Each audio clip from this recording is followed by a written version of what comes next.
तो कह रहे हैं कि इससे पहले कि ये किराए का मकान छोड़ना पड़े, उससे पहले समझ लो कि करना क्या है। दो ही ऑप्शन है आपके पास। या तो आपको पता हो कि जब शरीर छोड़ना होता है तो करना क्या होता है, या फिर जिसका ये शरीर है वो जबरदस्ती लेके जाएगा। तो तुम्हारे पास केवल दो ऑप्शन है। जैसे एक तैराक है, वो किसी को तैरना सिखा दे। आपने तैरना सीख लिया तैराक से। अब आपके पास हमेशा दो ही ऑप्शन है। हर इंसान के पास दो ऑप्शन है। जब भी पानी में गिरेगा या तो डूबेगा या तैरेगा। अब आपने तैरना सीख लिया, लेकिन आपका एक मित्र है जिसने तैरना नहीं सीखा। अब दोनों जा रहे हैं, अपना मस्ती में जा रहे हैं दोनों। उन दोनों को नहीं पता क्या होने वाला है, अपना मस्ती में जा रहे हैं। एक पुल के ऊपर चले, लकड़ी का पुल था बेचारा, जर्जर पुराना सा। जैसे पुल के ऊपर दोनों खड़े हुए, वो लकड़ी का फट्टा टूट गया। दोनों गिरे पानी में। पानी बहुत गहरा है। अब जिसको तो तैरना नहीं आता था, वो तो लगा डुबकियां खाने, और जिसने तैरना सीख लिया था उसको पानी डुबा भी नहीं पाया। पानी एक ही है दोनों के लिए, गहराई उतनी है दोनों के लिए, बहाव उतना ही है दोनों के लिए, लेकिन एक डूब रहा है और एक तैर रहा है। कारण क्या है? कारण है ज्ञान। जिसने तैरने का ज्ञान सीख लिया, पानी उसको डुबा नहीं पाया, और जिसने नहीं सीखा वो बेचारा बेमौत मारा गया। बेमौत। पानी में डूबने वाले बेमौत ही मरते हैं। ना तो कोई बीमारी हुई, ना कोई एक्सीडेंट हुआ, ना कोई चोट लगी। बेचारा इसलिए डूब गया, तैरना नहीं आता था। कितना सिंपल। जो लोग डूब के मरते हैं उनके लिए एक अलग से तरस आता है कि बताओ, ये छोटी सी चीज नहीं कर सकता था जीवन में। अरे 5-10 दिन किसी तालाब में जाके बच्चों के साथ ही खेलता, तैरना सीख लेता तो कम से कम जान तो बच जाती। इतना पढ़ लिया, इतना लिख लिया, डॉक्टर बन गया, सब कुछ हो गया, लेकिन एक छोटी सी गलती की तैरना नहीं आता, मौत का कारण बन गई। अब हमारे लिए क्या शिक्षा है इसमें कि हम भी अपने दोस्त के साथ चल रहे हैं जिसको तैरना नहीं आता। यानी जो आत्मज्ञान में हैं, वो उन लोगों के साथ रह रहे हैं जिनको आत्मज्ञान की एबीसीडी भी नहीं पता। मृत्यु दोनों की आएगी। एक समय ऐसा आएगा मानो हार्ट अटैक आ गया, दोनों को आ गया। तो जब अज्ञानी जीव को अटैक आएगा तब वो तड़पेगा, रोएगा, चीखेगा, चिल्लाएगा, बचाव बचाव करेगा, हॉस्पिटल की तरफ भागेगा। लेकिन जब आत्मज्ञानी को अटैक आएगा तब उसको पता है मैंने क्या करना है। उसके पास एक विधि है जो उसके गुरु ने उसे समझा रखी है कि बेटा जब भी शरीर छूटे तो करना क्या है। अगर वो विधि तुम्हारे पास है तो मृत्यु तुम्हारा कुछ बिगाड़ ही नहीं सकती। क्यों? क्योंकि तुम्हें मृत्यु आ ही नहीं सकती, क्योंकि तुम शरीर हो ही नहीं। कौन हो तुम? आत्मा। जब हम आत्मा हैं तो फिर मृत्यु किस चिड़िया का नाम है भाई? और किसको मारेगी ये? आत्मा को ना तो कोई शस्त्र काट सकता है, ना अग्नि जला सकती है, ना वायु सुखा सकती है, ना जल भिगो सकता है। तो मृत्यु कैसे मारेगी इसे? इसको नहीं मार सकती। किसको मारेगी? शरीर को मारेगी, और किसी का शरीर नहीं बचेगा, किसी का भी नहीं। भगवानों का शरीर नहीं बचा। कृष्ण जी के पैर में क्या लगा था? तीर लगा था। तब उनका शरीर छूटा, शरीर की मृत्यु हो गई। पैर में तीर लगा शरीर के, कृष्ण जी के नहीं लगा। कृष्ण जी शरीर नहीं है कि कोई सोचे कृष्ण जी शरीर है और कृष्ण जी के पैर में तीर लग गया, कृष्ण जी की मृत्यु हो गई। बताओ, भगवान ही मार दिया इन लोगों ने। कि भगवान की मृत्यु कैसे हो? भगवान भी मरता है कभी क्या? वो कभी नहीं मर सकते। और वही नहीं, हम भी कभी नहीं मर सकते। कबीर साहब समझा रहे हैं, अरे हम ना मरे मरे संसारा और हमको मिला जियावन हारा। हमें ऐसा ज्ञान मिल गया जिसने हमें सदा सदा के लिए जीवित कर दिया, जिसने हमें ये समझा दिया, ये बता दिया, जिसने हमें ये अनुभव करवा दिया कि हम हैं क्या। और जिस दिन हमें ये अनुभव हो गया, उसी दिन से मौत का तांडव अपने लिए खत्म हो गया। अब कुछ नहीं है, अब केवल इंतजार है मृत्यु का। जब मर्जी आ जाए, आज आ जाए, कल आ जाए, परसों आ जाए, स्वागत है उसका। क्यों? क्योंकि जिसकी जो चीज है वो ले जाएगा। आपने किसी से किराए के लिए गाड़ी ले ली एक दिन के लिए, आप खूब घुमा रहे हो, टहला रहे हो शहर में। अब कल को जब वो आएगा तो क्या करोगे? रोने लग जाओगे, मत ले जाओ, मत ले जाओ, मत ले जाओ। क्या करोगे? किराया दिया है, गाड़ी ली है, समय पूरा हो जाएगा, गाड़ी वापस कर देंगे। बस इतना सा खेल है। लेकिन हम गाड़ी ले तो आए, लेकिन देते नहीं बन रहा है। कहां है वो गाड़ी? कहां है गाड़ी? ये खड़ी है, ये शरीर गाड़ी है तुम्हारी। लेके तो आ गए मां के गर्भ से, लेकिन देते नहीं बन रहा है। देने में हालत खराब हो रही है। क्यों? क्योंकि हमें यही समझ में नहीं आ रहा कि इस गाड़ी के बिना हम जाएंगे कहां। अभी तो गाड़ी में बैठे हैं, समझ में आ रही है बात। हाँ ठीक है, हम जिंदा हैं। शरीर देख देख के एक दूसरे का सोच रहे हैं, हाँ हाँ हम जिंदा हैं। और जब गाड़ी देने की बात आई, शरीर देने की बात आई, तब रोने लग जाते हैं। बचाओ बचाओ करते हैं, पूरी उम्र पूजा पाठ करते हैं। क्यों? स्वर्ग जाएंगे, स्वर्ग जाएंगे। पंडित जी भी कह रहे हैं बेटा पूजा करो वरना नरक चले जाओगे। हाँ पंडित जी कर रहे हैं पूजा, सारी उम्र पूजा करी स्वर्ग जाने के लिए। लेकिन जब डॉक्टर ने कहा कि तुम्हारी किडनियां फेल हो गई बेटा, थोड़े दिन के मेहमान हो, तब क्या होगा? तब रोने लग जाएंगे, पंडित जी बचा लो, डॉक्टर साहब बचा लो। अरे अब तो स्वर्ग जाने की बारी आई, सारी उम्र पूजा इसीलिए तो करी थी कि स्वर्ग जाना है। अब स्वर्ग जाने की बारी आई तो रोना स्टार्ट हो गया। वही मुसलमान का काम है। सारी उम्र नमाज पढ़ेंगे कि खुदा के पास जाएंगे, जन्नत में जाएंगे, और डॉक्टर ने कह दिया चंद दिन का मेहमान है तो रातों की नींदें उड़ जाएंगे। अरे भाई मर जाऊंगा। अरे मरेगा नहीं तो जाएगा कैसे? बिना मरे जाएगा क्या? मर के ही जाना पड़ेगा वहां पे। लेकिन अज्ञानी मरेगा, ज्ञानी नहीं मरता कभी। ज्ञानी के पास क्या है? आत्म ज्ञान। उसके पास आत्म ज्ञान है। उसको मृत्यु मार ही नहीं सकती, क्योंकि उसको जब इस गाड़ी का मालिक आएगा और कहेगा भैया गाड़ी वापस कर, हमने ऐसे करके उसको पकड़ा देनी है। बस इतना सा खेल है।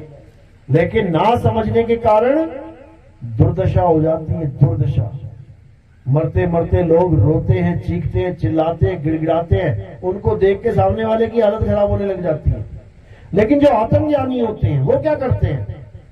कहते हैं जिस मरने से जग डरे मेरे मन आनंद, और मरने पर ही पाइए पूर्ण परमानंद। मरता मरता जग मुआ, और मरना जाने ना कोई, ऐसी मरनी जो मरे और पौहर न मरना हो। कहते हैं जब आत्मज्ञानी शरीर को छोड़ता है, अपने निज आनंद में छोड़ता है वो, अपने निज आनंद में, अपने आनंद में। और अपने आनंद का नाम क्या है? सतचित आनंद। सतचित आनंद का मतलब ये नहीं कि किसी भगवान का नाम है ये कि जयकारे लगा रहे वो सच्चिदानंद भगवान की जय। ये कोई भगवान नहीं है भाई, ये भगवान नहीं है। सच्चिदानंद का मतलब क्या होता है? सत चित आनंद। जैसे तुम्हें हारमोनियम की आवाज बहुत अच्छी लगती है, तो हारमोनियम क्या है? शब्द है, आवाज है। और तुमने क्या जोड़ा उस शब्द से? अपना चित्त जोड़ दिया। जैसे तुम्हारा चित्त जुड़ा, हारमोनियम की आवाज तुमने सुनी, अब क्या मिलेगा तुम्हें? आनंद। तो भैया कौन से भगवान का नाम है ये? अज्ञानता में लोग उस परम अवस्था को जो तुम्हारी है, अपनी है, निज है, उसको किसी और भगवान का नाम देके जयकारे लगा के प्रसाद खा के घर चले जाते हैं। और जब मृत्यु आती है, कौन आनंद में है भाई? कौन आनंद में है भाई? कोई आनंद में नहीं है। फिर सब रोते हैं, चीखते हैं, चिल्लाते हैं। तो कबीर साहब यही समझा रहे हैं कि जिस दिन तू शब्द से अपने चित्त को जोड़ देगा, आनंद ही आनंद हो जाएगा, तू ही सच्चिदानंद हो जाएगा। हमारा ही स्वरूप है सत्य चित आनंद। यानी अपने इस नकली स्वरूप से अपने चित्त को हटा के अपने सत्य स्वरूप से जोड़ने पर जो आनंद मिलता है, उसी को सच्चिदानंद कहते हैं। और जब वो सच्चिदानंद स्वरूप प्राप्त हो जाता है, उसके बाद किसी की मृत्यु नहीं होती, अमर हो जाते हो, अमर। और अमर कोई देवी देवता आपको वरदान नहीं दे सकता अमरता का। तुम भोले शंकर को भी प्रकट कर लो ना, तुम विष्णु जी को भी प्रकट कर लो, तुम ब्रह्मा जी को, तीनों को एक साथ भी प्रकट करके वरदान मांग लो कि भगवान मुझे अमर कर दो, मिल जाएगा क्या? अरे बड़े बड़े राक्षसों ने प्रकट कर दिए, बड़े बड़े राक्षस, तुम ना कर पाए, राक्षसों ने कर दिए प्रकट। और क्या मांगा? भगवान मुझे अमर कर दो। तुम्हारे सामने भगवान प्रकट हो जाए, पता है क्या मांगोगे? भगवान मेरी 10वीं का रिजल्ट पास हो जाऊं मैं, भगवान मेरी नौकरी लग जाए, भगवान मेरी शादी हो जाए इस साल, ये मांगोगे। यानी हमारा आईक्यू इतना डाउन है, हमें पता ही नहीं है कि भगवान से मांगा भी क्या जाता है। लेकिन वो राक्षस होके क्या मांग रहे हैं? अमर, अमर कर दो मुझे। तो किसको अमर किया भाई भगवान ने? कहते भगवान सब कुछ दे सकते हैं, एक को ना दिया अमरता का वरदान, एक को तो दे देते। सबको क्या बोल रहे हैं? भाई यहाँ कोई अमर नहीं हो सकता, हम खुद अमर नहीं है, ये तक बोला उन्होंने, हम खुद अमर नहीं है, हमारी भी आयु सीमा निश्चित है। भाई तू कहां से अमर हो जाएगा? कुछ और मांग ले, कुछ और मांग ले।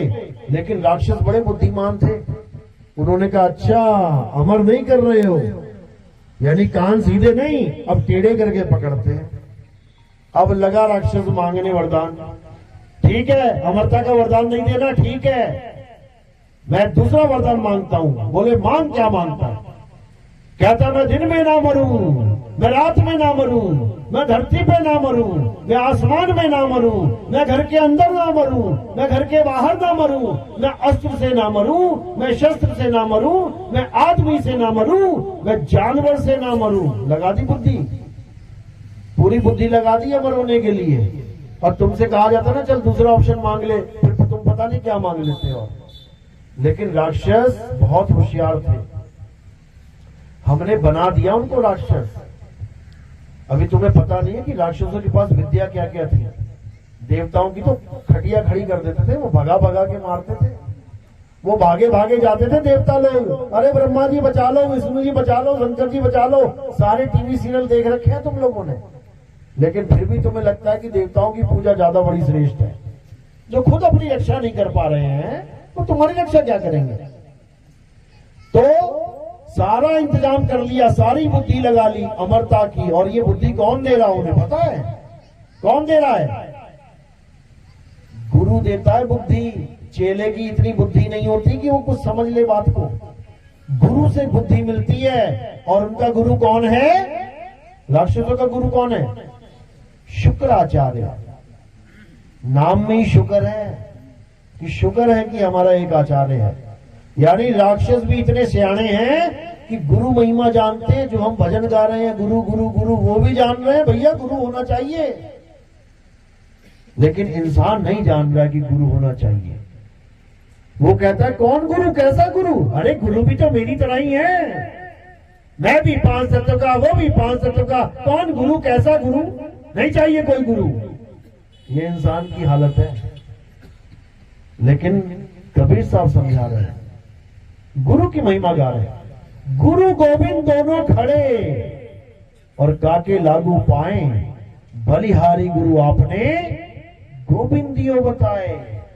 कहते हैं वो परमात्मा भी उसकी मदद नहीं करता जो गुरु धारण नहीं करता।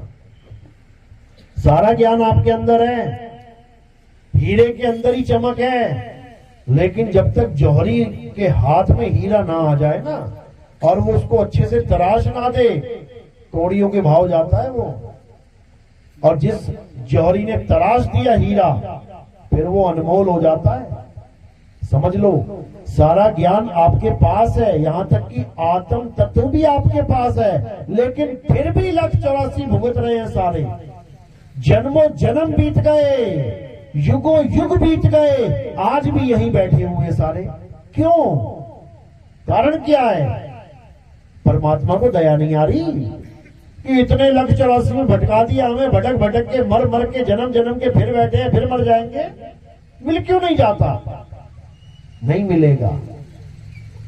उसने नियम ये बना रखा है कि जब तक कोई गुरु धारण ना करे, तब तक उसको मैं प्राप्त होने वाला नहीं हूं। ये उसका नियम है, और वो नियम नहीं तोड़ता।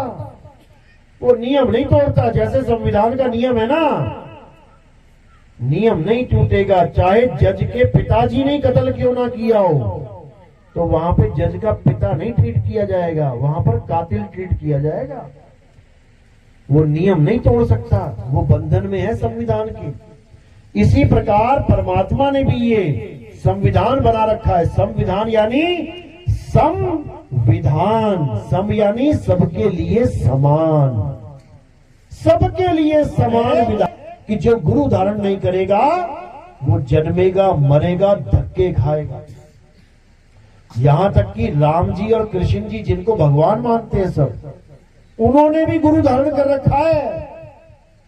और जो राम और कृष्ण जी को मानते हैं वो कहते हैं हमें क्या जरूरत है गुरु की?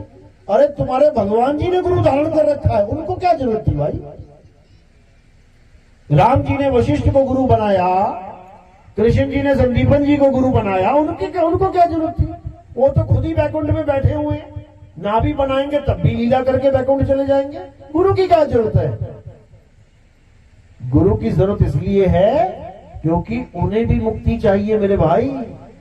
ब्रह्मा विष्णु महेश जी को भी मुक्ति चाहिए, इसलिए गुरु धारण करके बैठे हैं। उनके पास भी मुक्ति नहीं है। क्यों मुक्ति नहीं है? कारण क्या है? क्योंकि ब्रह्मा जी, विष्णु जी, महेश जी को जो कार्य सौंपा गया है, क्या कार्य उनका? हे ब्रह्मा तुम सृष्टि रचना करो, हे विष्णु तुम सृष्टि का पालन करो, हे शंकर तुम सृष्टि का नाश करो। ये तीनों काम मिले हुए तीनों को। अब इनमें से अगर एक की भी मुक्ति हो जाए, मुक्ति का मतलब होता है काम धाम छोड़ के मुक्त अवस्था में आ जाना, तो सृष्टि चलेगी क्या? चलेगी सृष्टि? ये खत्म हो जाएगी। ब्रह्मा जी पैदा ही ना करें सृष्टि में, बच्चे ही पैदा ना करें, तो कैसे चलेगी भाई? चलो बच्चे पैदा कर दिए ब्रह्मा जी ने, विष्णु जी पालन ना करें, खाने को एक दाना ना मिले, तो क्या होगा? पैदा होते रहेंगे, भूख के मारे मरते रहेंगे। चलो ब्रह्मा और विष्णु जी ने दोनों जी काम कर दिया, पैदा भी कर दिया, पाल भी दिया, वो संगार ही ना हो, तो क्या होगा? भगदड़ मच जाएगी।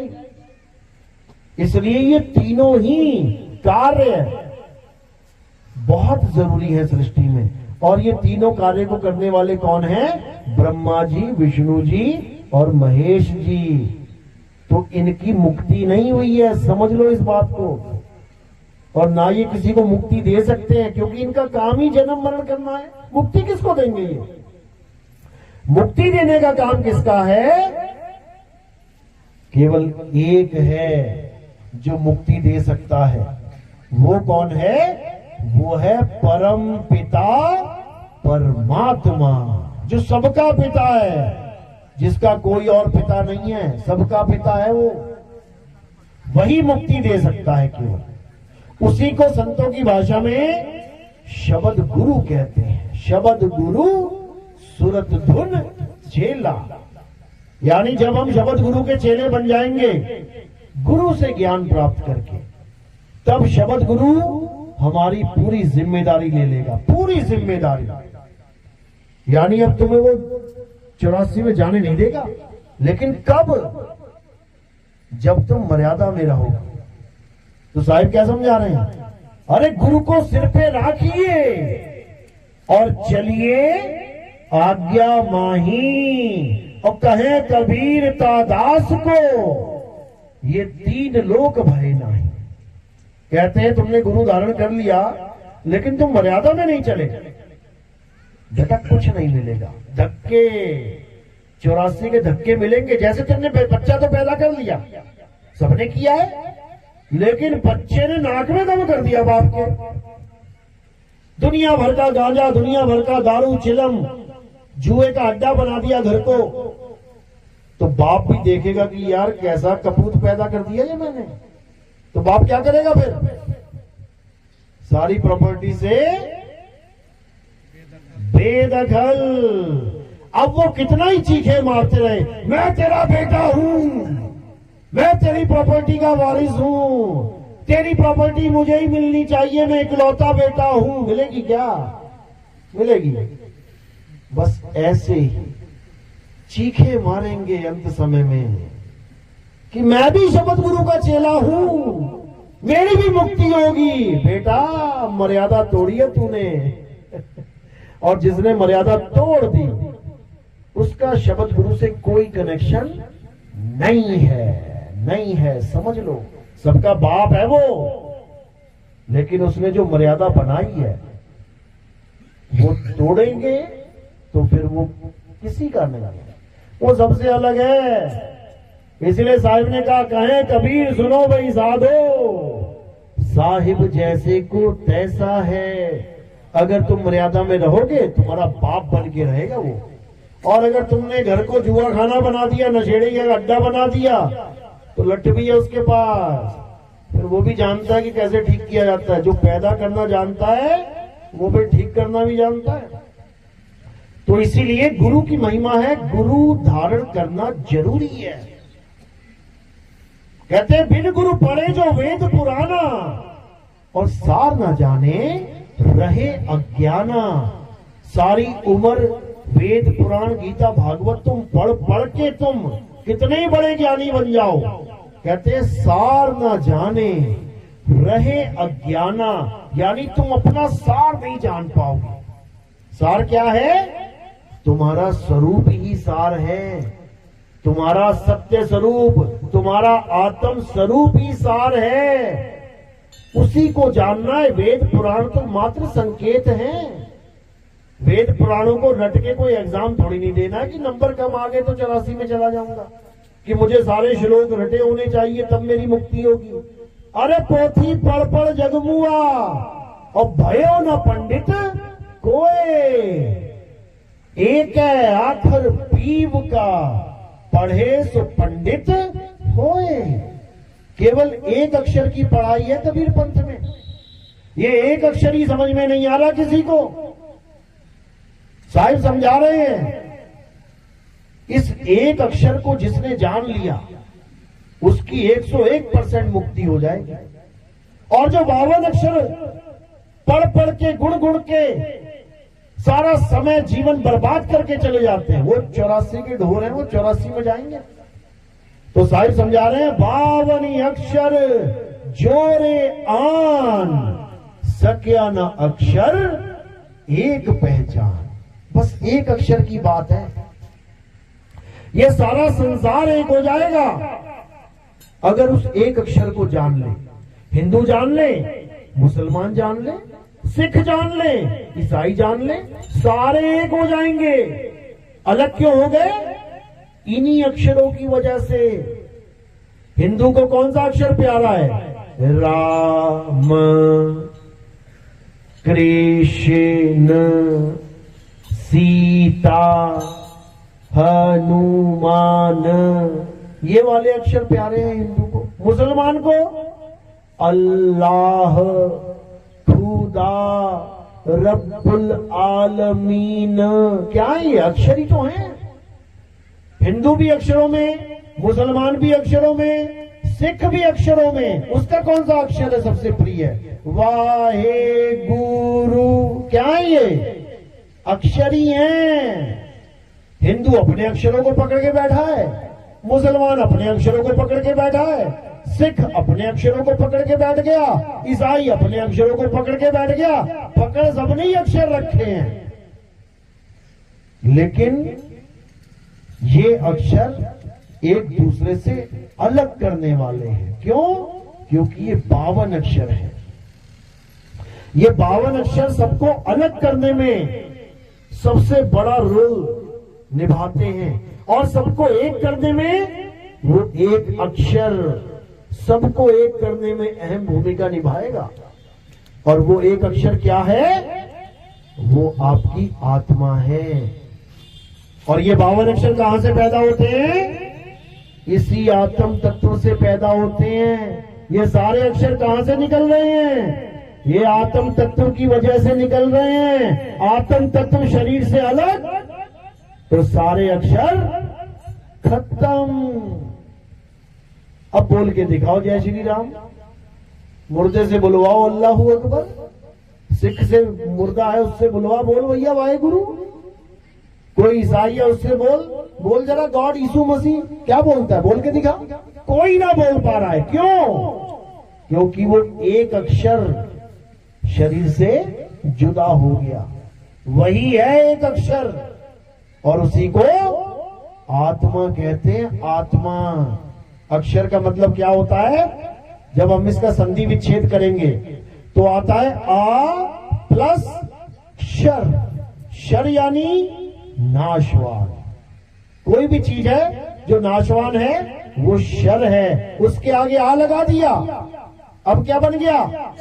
अक्षर यानी अविनाशी। तो कौन है अविनाशी? सारे संसार में नजर घुमा के देख लो, जो चीज तुम्हें दिखाई दे रही है, क्या तुम उसको अविनाशी कह सकते हो? कोई भी ले लो, ये काया ले लो, ये पेड़ पौधे ले लो, ये जानवर ले लो, ये धरती आसमान जो भी दिख रहा है, ये सब नाशवान है। तो अविनाशी क्या है? अविनाशी केवल आत्मा है। उसी को अक्षर बोला गया है। तो कबीर साहब ने समझाया, नहीं कबीर नहीं धर्मदासा, अक्षर एक सब घट ही निवासा। वाही को सतपुरुष कहिए और आदि अंत अक्षर गह रहिए। ये कबीर साहब की मूल वाणी है। क्या समझा रहे हैं? कह रहे नहीं कबीर नहीं धर्मदासा, यानी जो हमें शरीर दिखाई दे रहे हैं ये वो असली चीज नहीं है। असली क्या है? नहीं कबीर नहीं धर्मदासा, अक्षर एक सब घट ही निवासा। सब घटों में जो विराजमान आत्म तत्व है वही है असली अक्षर। उसी को जानना है। कोई हिंदू है, हिंदू होके जान ले। कोई मुसलमान है, मुसलमान होके जान ले। कोई सिख है, ईसाई है, तो सिख ईसाई होके जान ले। जानना किसे है? अपनी आत्मा को जानना है। जैसे प्यास लगी हिंदू को, प्यास लगी मुसलमान को, प्यास लगी सिख को, प्यास लगी ईसाई को। अरे प्यास लगी जो किसी धर्म का भी नहीं है, तो क्या पिएंगे? वो एक ही चीज पिएंगे, और वो है पानी। अब उस पानी के नाम बहुत सारे रख लिए। हिंदुओं ने कुछ रख लिया, अंग्रेजों ने कुछ रख लिया, अरब देश में मुसलमानों ने कुछ रख लिया, जापान वालों ने कुछ रख लिया, चाइना वालों ने कुछ रख लिया, इटली वालों ने कुछ रख लिया, मॉरिशस वालों ने कुछ रख लिया, मोरक्को वालों ने 195 देशों में 195 नाम रख लिए पानी के अलग अलग। लेकिन जब प्यास लगती है तो क्या करते हैं? सारे नाम साइड में कर देते हैं और क्या करते हैं? उस एक तत्व को ग्रहण करते हैं, पीते हैं। ऐसा नहीं है कि हिंदू को प्यास लगी तो जपेगा पानी पानी पानी पानी पानी, और अंग्रेज को प्यास लगी तो कहेगा वाटर वाटर वाटर वाटर। ऐसा नहीं है। अगर पानी पानी वाटर वाटर जपने लग जाएगा तो थोड़ा बहुत जो गला गीला है ना वो भी सूख जाएगा और ज्यादा प्यास लग जाएगी। पानी पानी बोल के और प्यासा मरेगा। तो क्या करना है? पानी पानी जपना छोड़ना है। और क्या करना है? पानी को ढूंढना है। पानी है कहां? मटके में है, फ्रिज में है, बोतल में है। अरे कहां रखा है पानी? भैया पानी दे दो। कहने का मतलब वो एक अक्षर यानी वो एक आत्मा जो सब में विराजमान है उसके ज्ञान को प्राप्त करना है, ना कि उसने जो शरीर धारण कर रखा है उन शरीरों के नाम जपने हैं। आज हम भगवान के नाम पे क्या कर रहे हैं? हिंदू गुरु मिल गया, कहता है राम राम जपो। राम राम है कौन? शरीर। शरीर को राम समझ लिया है। अरे शरीर को चला कौन रहा है? आपके शरीर को कौन चला रहा है? आत्मा। हमारे शरीर को कौन चला रहा है? आत्मा। राम जी के शरीर को कौन चला रहा है? आत्मा। कृष्ण जी के शरीर को कौन चला रहा है? आत्मा। अर्जुन के, भीष्म पितामह के, नकुल के, सहदेव के, सीता के, राधा के, सबके शरीरों को कौन चला रहा है? आत्मा। अब हम आत्मा का तो ज्ञान प्राप्त ना करें, लेकिन आत्मा की वजह से जो शरीर चल रहा है उस शरीर के नाम जपने लग जाएं तो कौन ज्ञानी कहेगा हमें? आपके पास भी आत्मा, मेरे पास भी आत्मा। मैं अगर आपको आपका आत्म ज्ञान दूं, समझ में आता है कि मैंने आपको आत्म ज्ञान दिया, लेकिन मैं अपने शरीर का नाम जपवाने लग जाऊं, जपो नितिन नितिन नितिन नितिन सुबह शाम, तो ये कोई ज्ञान नहीं है भाई। आत्मा ने कई शरीर धारण किए और कई शरीर छोड़ दिए। किस किस का नाम जपोगे? किसके नाम जपोगे? पहला अवतार विष्णु जी का कौन था? मछली अवतार था, मत्स्य अवतार कहते हैं जिसे। तो उस आत्मा ने मछली का शरीर धारण कर लिया, छोड़ दिया, धारण किया, छोड़ दिया। अब दूसरा अवतार वो कौन सा है? कछुए का अवतार है, कुर्म अवतार। जो समुद्र मंथन हुआ था ना, तो उसी कछुए के पीठ के ऊपर पहाड़ रखा गया था। विष्णु जी का दूसरा अवतार है वो। यानी आत्मा ने इस बार मछली का ना पकड़ के कछुए का शरीर धारण कर लिया, धारण किया, छोड़ दिया। अब तीसरा अवतार वो कौन था? वराह अवतार। जंगली सुअर का अवतार धारण किया, जिसके आगे 2 दांत लगे होते। उन दांतों के ऊपर क्या रखा? पृथ्वी रखी और पृथ्वी को बचा के लेके आए। तो उस आत्मा ने अब कौन सा शरीर पकड़ा? वराह का शरीर पकड़ा, छोड़ दिया। अब उसके बाद उसी आत्मा ने नरसिंह का शरीर पकड़ लिया। आधा आदमी आधा जानवर, शरीर पकड़ा, छोड़ दिया। यानी 4 अवतार ऐसे हो गए जो शरीर धारण किया, छोड़ दिया। तुमने एक बार भी नाम नहीं जपा उसका। बता दो किसी ने जपा हो? उसके बाद फिर वामन अवतार धारण किया। उसके बाद फिर परशुराम अवतार धारण किया। एक बार भी तुमने नाम ना जपा होगा।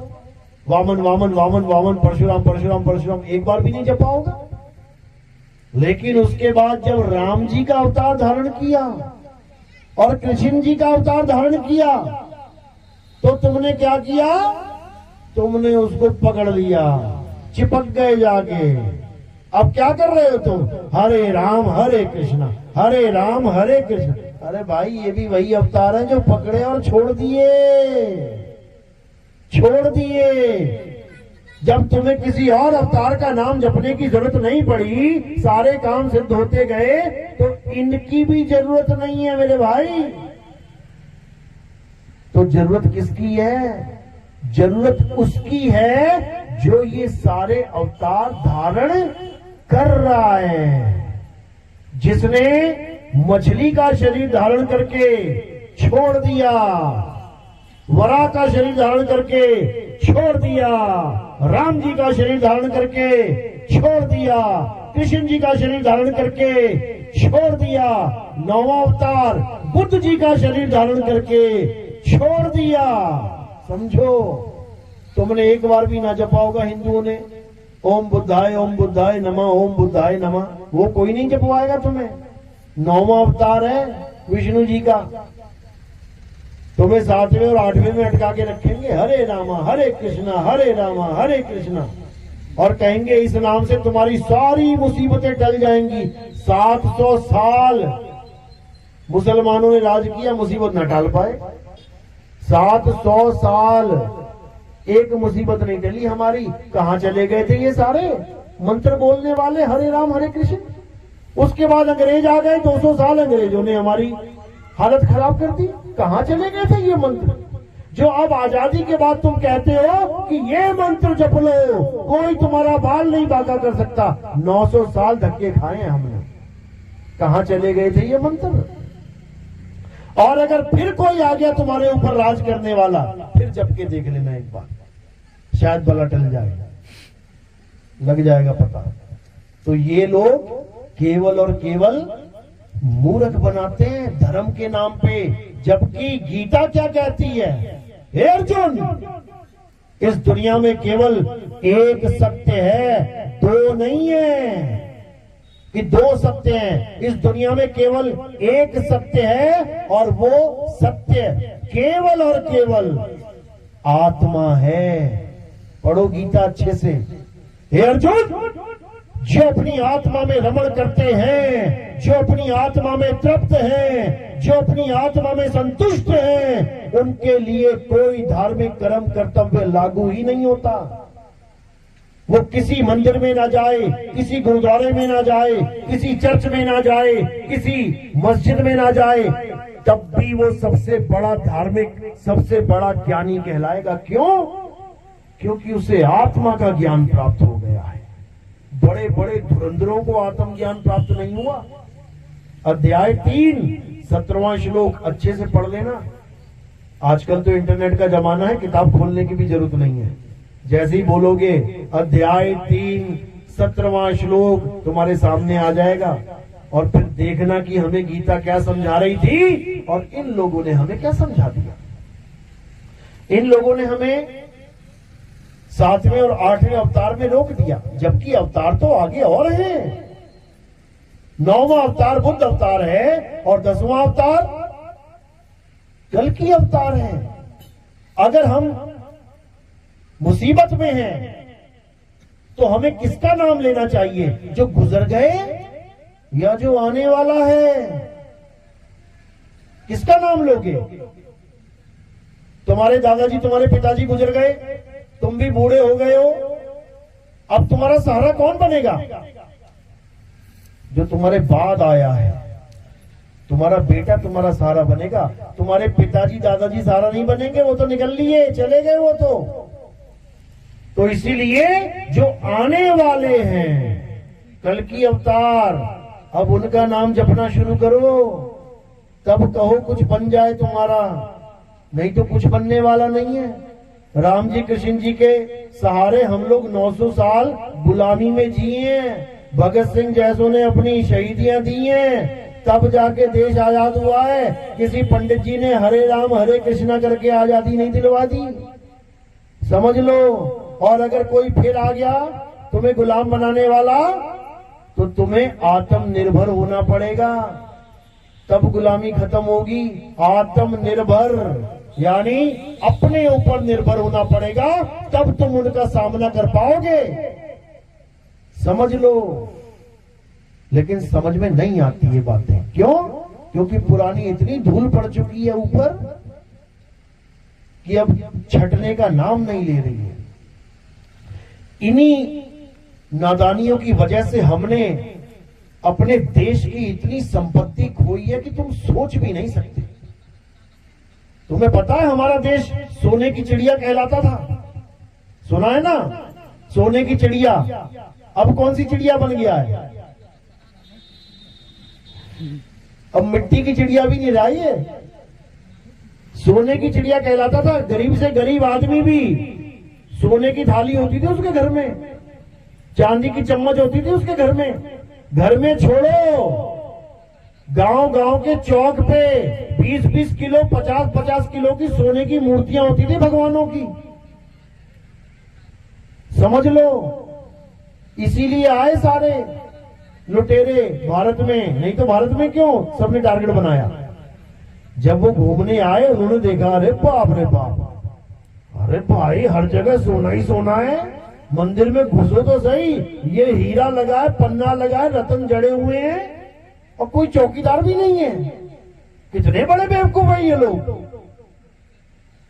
हमारे देश में तो छोटी सी भी चीज है वो संभाल संभाल के रखते हैं, इन्होंने सड़क के बीचों बीच 50 किलो की सोने की मूर्ति रख रखी है। कितने बड़े बेवकूफ हैं ये लोग। देख वेख के सारा घूम घूम के चले गए अपने घर। बताया महाराज को, अरे महाराज ये तो कुछ भी नहीं है तुम्हारे पास, भारत में जाके देखो, जितना तुम अपने खजाने में लेके बैठे हो वो तो सड़कों पे फेंक के बैठे हैं। आगे फिर घोड़ों पे बैठ के चीनी फेंकोगे तो चींटी आएगी। अब जब चींटी आई और उठा उठा के मूर्तियां हो गई सप्लाई, तब नानी याद आई।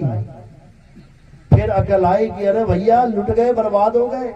और एक बार नहीं लुटे, पता नहीं कितनी बार ठोकर खा के अकल आई। सोमनाथ का मंदिर कितनी बार लूटा पता है? कितनी बार? 17 बार। पूरे गांव में, पूरे शहर में, पूरे भारत में। तुम ये खबर फैला देना कि कोई एक ऐसा आदमी है जिसका घर 17 बार लूटा हो, 17 बार चोरी हुई हो। मुश्किल ही है कोई एक मिलेगा, क्योंकि एक आम आदमी भी 1 बार, 2 बार, 3 बार, 4 बार, 5 बार, 6 बार, 10 बार चोरी होने के बाद इतना अलर्ट हो जाता है कि अब ना होने देता चोरी। एक आम आदमी, लेकिन वो भगवान का घर था भाई। सोमनाथ मंदिर, त्रिकालदर्शी भोले शंकर बैठे हैं अंदर। भगवान शंकर जी का घर कितनी बार लुट गया? 17 बार। क्यों लुटा 17 बार? कारण क्या था? मंदिर सजा हुआ है, सब कुछ बढ़िया है, सब कुछ एकदम बढ़िया। कोई लुटेरा आया, सारा मंदिर खाली करके चला गया। अब क्या बचा मंदिर में? हीरे ले गया, जवाहरात ले गया, सोने की मूर्तियां ले गया, चलो ठीक है एक बार ले गया। अब क्या बचा मंदिर में? अब क्यों आएगा वो दोबारा लूटने? तुम्हारा घर कोई खाली करके ले जाए, माल खजाना सारा ले जाए, वो दोबारा आएगा तुम्हारे घर में खाली मकान लूटने? क्यों आया दोबारा? कारण क्या था? क्योंकि हम लोगों ने, ये छोटी बुद्धि ने दोबारा से सजा दिया, दोबारा से हीरे मोती जवाहर पन्ना सोना चांदी लगा दिया। उन्होंने कहा अरे भाई बढ़िया बनते हैं यार, ये तो एक बार तो मजा आया, ये दोबारा तैयार कर दिया सारा मामला, दोबारा आके फिर लूट के लेके चले गए। अब तीसरी बार क्यों आए? 2 बार खाली कर दिया खजाना, दीवारें रह गई खड़ी हुई, अब तीसरी बार क्यों आएंगे? कोई क्यों आए पता है? क्योंकि फिर सजा दिया। वो चौथी बार आए, फिर सजा दिया। वो 5वीं बार आए, फिर सजा दिया। वो 7वीं 8वीं 10वीं 11वीं 12 बार लूट लिया। 18वीं बार क्यों नहीं आए? 18वीं बार क्यों नहीं आए? अब अकल आ गई, ये भैया इसको नहीं सजाना है। फिर क्या किया? फिर पत्थर का शिवलिंग रख दिया वहां पे, आओ लूटो, आओ लूटो जरा। अब कौन लूट के लेके जाए तुम्हारा पत्थर का शिवलिंग? सोने का होता, चांदी का होता, लेके जाते, पत्थर कौन लेके जाएगा? इसीलिए बच गया, इसीलिए बच गया। समझ लो भगवान का घर इसलिए बच गया 17 बार लूटने के बाद, क्योंकि अकल आ गई। अकल आ गई कि भगवान अपने घर की रक्षा नहीं कर सकते। अकल आ गई, कौन करेगा रक्षा? आत्मा करती है रक्षा। आत्मा अगर वहां पे 100 बंदों की, 200 बंदों की, 500 बंदों की फौज खड़ी होती ना उस मंदिर की रक्षा के लिए, लूट लेता कोई? क्यों? क्योंकि वहां पे आत्मा